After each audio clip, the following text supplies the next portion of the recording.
Kulliant watase. Boy rapo kuti sei? Apo ndati ndikufonere ka unozoti atikuplage pamazvinu pamasini chaiwo pane dhiri riripo. Pane stadium kane hotera zviri kumhanya zviri kuti 420,000 US. Saka pandangonzwa kadhiri kacho ndatongokufunga ndikati Kulliant ndo rake chairo iroro. Stadium ne hotera.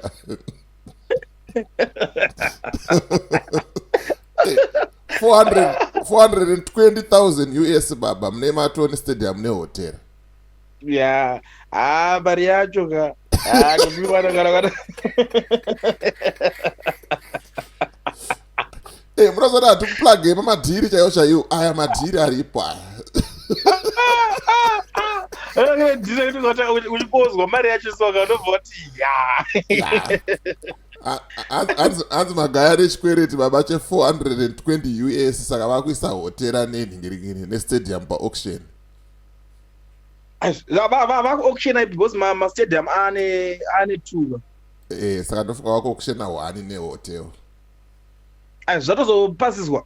Zvapasiswa neHigh Court baba. Shamari, buzunzoti yakambotanga kanyaya yakambotaura. But inini pane zvimwe zvandiri kudhauta pana Magaya. Magaya mari mari kabvesa.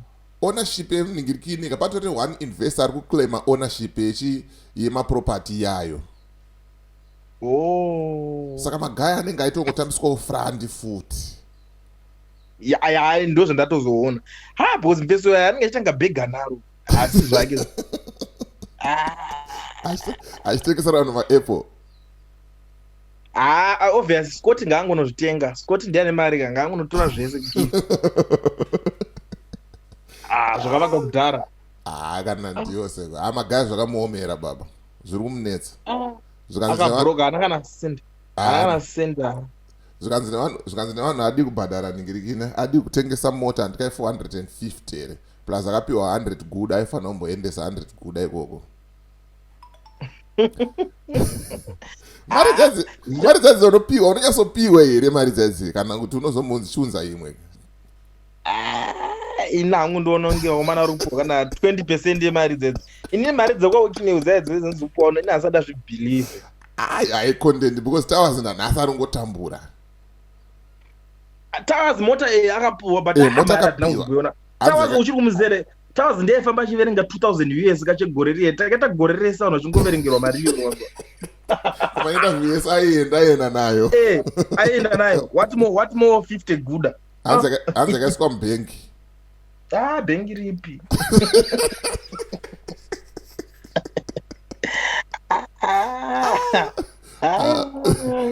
Vakashata baba.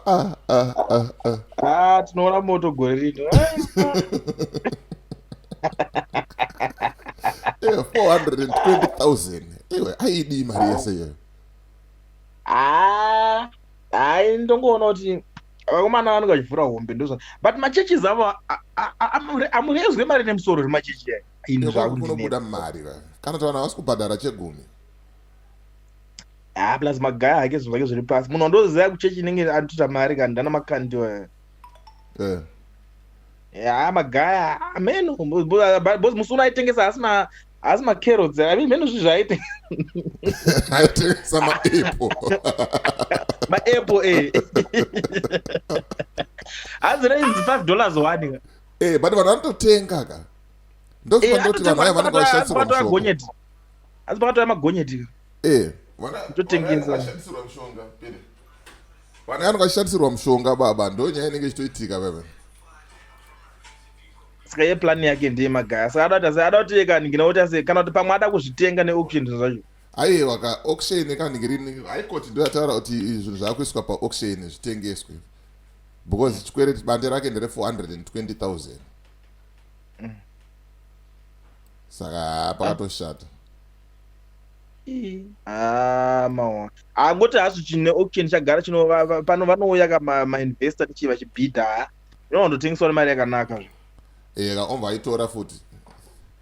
But chiri kunetsa ka uri kuona hanzi ningirikini inonzi chiko. Hanzi chiko Marathon chiri kuona. Hanzi pane Chinese investor ari kutoclaima ownership pamaproperties iyayo, meaning to say kuti Magaya he was just the face. Kana ndiye akauya neidea ane certain percentage wo, but pane mumwe muchina investor aripo padhiri iroro.